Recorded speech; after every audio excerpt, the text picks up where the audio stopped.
এই বাংলাদেশটা আমার, এই বাংলাদেশটা আমাদের আজকের পিছিয়ে পড়া মানুষগুলোকে আগামী স্বপ্ন দেখার বাংলাদেশ।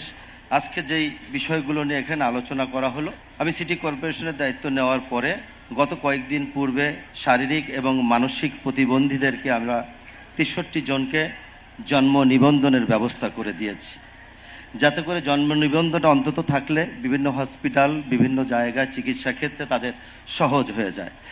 বাকিগুলো আরও অনেকগুলো আছে, আমরা এটা চলমান রেখেছি এবং প্রতিনিয়তই আমরা কোনো না কোনোভাবে আমাদের অফিসে প্রতিবন্ধী এবং যাদের চিকিৎসার জন্য আর্থিকভাবে তারা কোনোভাবেই তার নিজের অর্থ উপার্জনের মধ্য দিয়ে চিকিৎসা সেবা থেকে বঞ্চিত হচ্ছেন, তাদেরকে আমরা সিটি কর্পোরেশনের পক্ষ থেকে প্রতিনিয়ত প্রতিদিন আমরা তাদেরকে সহযোগিতা করে থাকি। আমরা ঢাকা উত্তর সিটি কর্পোরেশনের পক্ষ থেকে মাননীয় প্রধান অতিথির এই মহৎ উদ্যোগ, আপনি একজন মানবিক মানুষ, আগামী বাংলাদেশ বিনির্মাণে আমরা আপনার নির্দেশে এবং আপনার নেতৃত্বেই এই পিছিয়ে পড়া মানুষগুলোর কাছে গিয়ে আমরা ঢাকা উত্তর সিটি কর্পোরেশনের পক্ষ থেকে সহযোগিতা করতে চাই। যে কোনো বিষয়ে আমরা আপনাদের পাশে থেকে পার্টনার হিসাবে কাজ করতে চাই।